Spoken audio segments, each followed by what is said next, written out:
Hello नमस्कार दोस्तों, राम राम। आज मैं आपके सामने आरपीएससी की जितने भी एग्ज़ाम हैं उनमें पॉलिटी एक महत्वपूर्ण बिंदु रहता है, बहुत ही उपयोगी कहते हैं। और अपन मार्क्स ये नंबर अंक प्राप्त करने में बहुत आसानी रहती है इसमें। तो इससे संबंधित मैं एक सीरीज़ लेकर आया हूँ डेली 15 क्वेश्चंस की, जिसमें आपको 15 क्वेश्चन बहुत ही जो इम्पोर्टेंट है, जैसे नॉर्मल क्वेश्चन नहीं इसमें लाऊंगा मैं आपके, बहुत ही बढ़िया जो पुरानी परीक्षा में पूछे गए हैं और महत्वपूर्ण है और प्रश्नों का समावेश किया इनमें। तो शुरू करते हैं अपन आज का पहला प्रश्न। अध्यक्ष एवं उपाध्यक्ष की अनुपस्थिति में लोकसभा की अध्यक्षता कौन करता है? तो हम ये जानते हैं कि भी अध्यक्ष और उपाध्यक्ष लगभग हमेशा से ही जो सत्ताधारी दल है उसका ही रहा है, ठीक है। और उसके बाद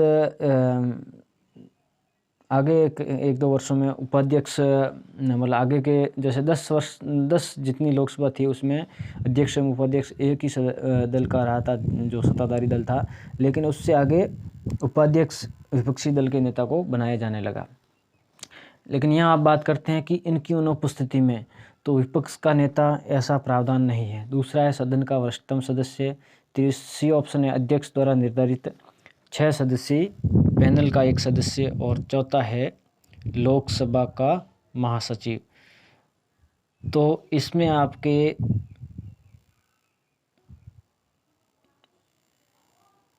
सही होगा अध्यक्ष द्वारा निर्धारित 6 सदस्यीय पैनल का एक सदस्य। ये क्वेश्चन में 6 सदस्य है, लेकिन बुक में कहीं कहीं अपने ये कहीं क्या अध्यक्ष द्वारा निर्धारित 10 सदस्यीय पैनल का एक सदस्य, उनमें से अध्यक्ष होता है पीठासीन अधिकारी।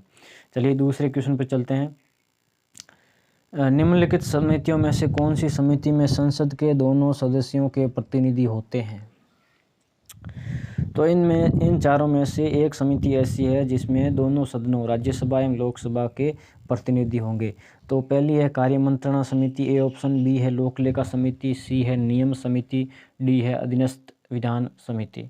तो कार्य मंत्रणा समिति और नियम समिति ये दैनिक कार्यों के लिए लोकसभा और राज्यसभा दोनों में होती है।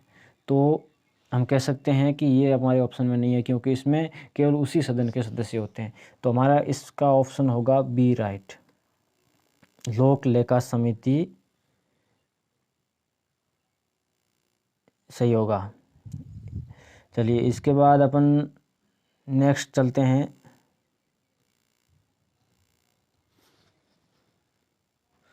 अगले क्वेश्चन की ओर।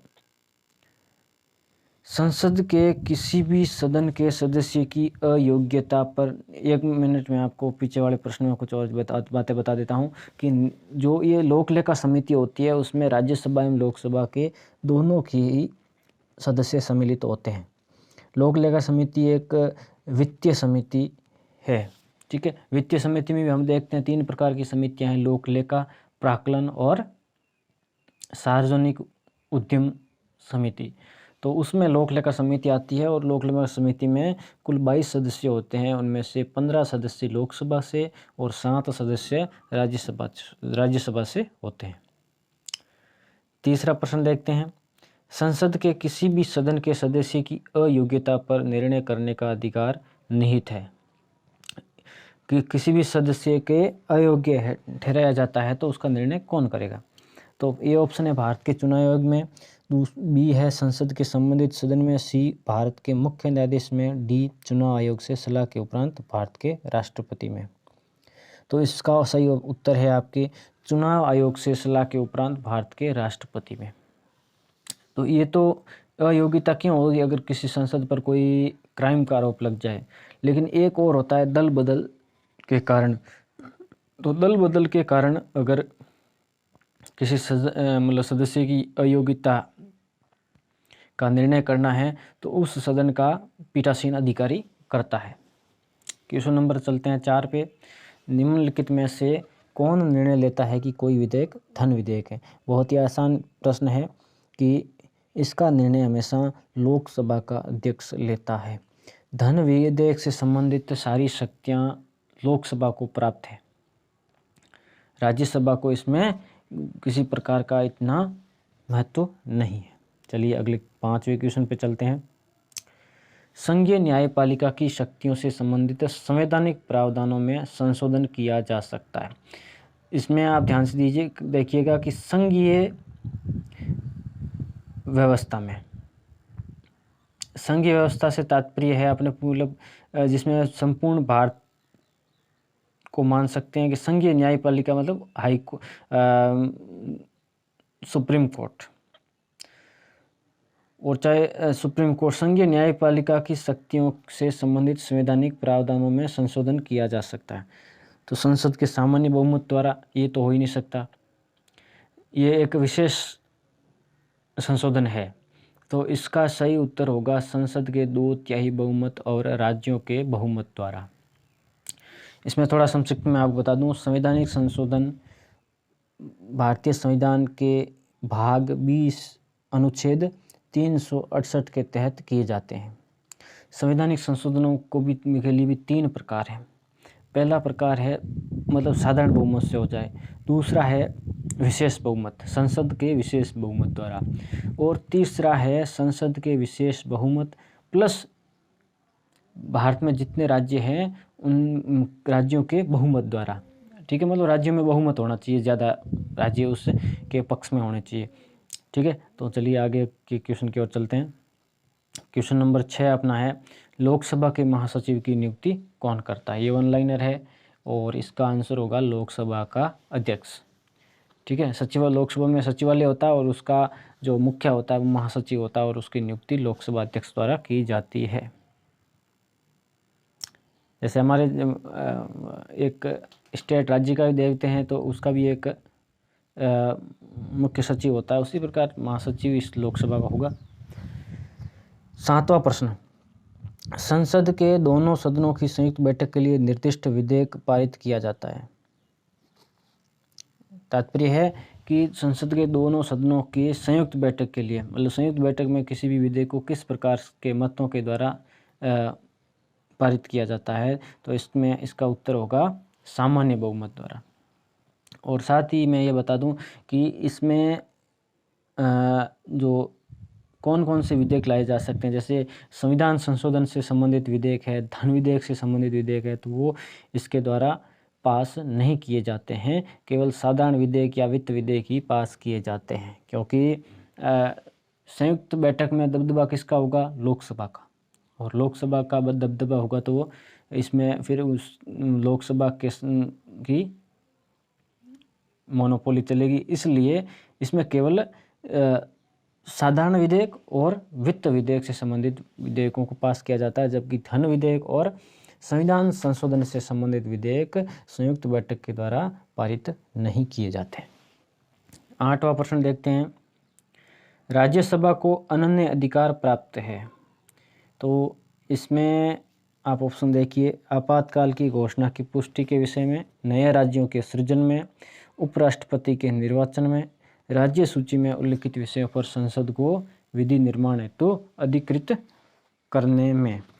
तो इसका उत्तर हमें अनुच्छेद 249 से मिलता है कि राज्यसभा को अनन्य अधिकार प्राप्त है किसमें? राज्य सूची में कोई भी विषय है और उस पर संसद कानून बना दे। तो अपना डी उत्तर सही है। क्वेश्चन नंबर 9, यदि सदन का सत्रावसान हो गया है तो उसे आहूत करने के लिए कौन अधिकृत है? तो 2 शब्द आते हैं, सत्रावसान और स्थगन। स्थगन तो कुछ समय के लिए होता है, सत्रावसान का मतलब एक सत्र पूरा हो गया। अलग अलग सत्र होते हैं, जैसे मानसून सत्र है, शीतकालीन सत्र है। तो ये जब इसका अवसान मतलब खत्म हो जाता है सत्र, तो उसको नया सत्र आहूत करने के लिए अधिकृत है राष्ट्रपति। 10वां प्रश्न, कोई विधेयक प्रवर समिति को कब भेजा जाता है?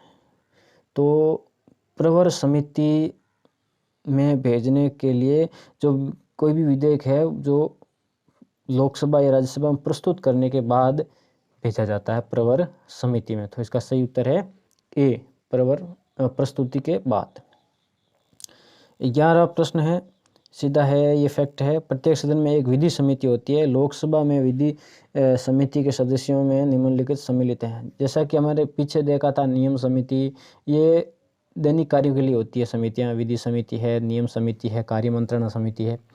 तो इसमें आपका सही उत्तर है बी। अध्यक्ष सहित जो इस समिति का पदेन अध्यक्ष होता है 15 सदस्य होते हैं किसमें? विधि समिति में। अगला प्रश्न, मंत्रिपरिषद में विश्वास सुनिश्चित करने हेतु अविश्वास प्रस्ताव प्रारंभ किया जाता है। इस प्रस्ताव के बारे में क्या सही है? तो इसका सीधा आंसर अपने है बी। आप पहले ऑप्शन पढ़ लीजिए आराम से, वैसे मैंने इसको बता दिया तो कह देता हूँ। अविश्वास प्रस्ताव संबंधी आपके संबंधी सूचना बैठक प्रारंभ होने के एक दिन से पूर्व भेजी जाती है। ठीक है। और अगला प्रश्न है आपके, लोकसभा के अध्यक्ष के कर्तव्यों के संबंध में कौन एक गलत सूचीबद्ध है? ऑप्शन पढ़ लेते हैं पहले। ए है, अध्यक्ष संसदीय दलों की मान्यता संबंधी दिशा निर्देश तय करता है। वह वित्तीय मामलों का निर्धारण करता है। वह विशेषाधिकार हनन से जुड़े मामलों का निर्धारण करता है। दल बदल के आधार पर एक सदस्य की अयोग्यता संबंधित उसे कोई विशिष्ट अधिकार नहीं है। ऑप्शन पढ़ने पर अगर हमें लोकसभा अध्यक्ष के कार्य पढ़े हैं तो हमें सीधा सा दिख जाएगा कि जो अगर दल बदल करते हैं सदस्य तो उनको अयोग्य कौन ठहरा सकता है? लोकसभा अध्यक्ष। तो अपना उत्तर होगा डी। चलिए आगे बढ़ते हैं। निम्नलिखित में से कौन संसद में एक गैर सरकारी सदस्य कहा जाता है? तो इसमें अब गैर सरकारी सदस्य में हमें एक तो ए ऑप्शन है, विरोधी दल के सांसद। बी, मंत्रियों के अतिरिक्त अन्य सभी सांसद। सी, कैबिनेट मंत्री के अतिरिक्त अन्य सभी सांसद। स्वतंत्र सांसद जो किसी भी राजनीतिक दल का सदस्य नहीं है। तो इसका आंसर होगा आपके मंत्रियों के अतिरिक्त अन्य सभी सांसद, चाहे वो जिस सत्ताधारी दल का सांसद हो या विपक्षी पार्टी का। ठीक है। तो मंत्री होता है, चाहे मंत्री कैबिनेट मंत्री हो, राज्य मंत्री हो, स्वतंत्र प्रभार वाला मंत्री हो, तो वो सभी सरकारी सदस्य कहलाते हैं, जबकि शेष सदस्य गैर सरकारी सदस्य कहलाते हैं। आज के हमारे इस सीरीज का अंतिम प्रश्न, निम्नलिखित संसदीय समितियों में से किसमें केवल लोकसभा के सदस्य ही होते हैं? तो इसका सही उत्तर होगा लोक लेखा समिति। तभी हमने एक पीछे क्वेश्चन आया था उसमें बताया था कि दोनों के सदस्य होते हैं। इसके अतिरिक्त सार्वजनिक उपक्रम समिति, ये भी एक वित्तीय समिति है जिसमें दोनों सदस्य होंगे। एससी और SC/ST कल्याण समिति, इसमें भी दोनों सदस्य होंगे। तो प्राक्कलन समिति ऐसी समिति है जिसमें केवल लोकसभा के ही सदस्य होते हैं। और कितने होते हैं? 30 सदस्य होते हैं। तो दोस्तों कैसा लगा ये वीडियो ज़रूर बताइए। अगर आपको अच्छा लगे तो नेक्स्ट वीडियो मैं लेके आऊँगा। तब तक के लिए धन्यवाद।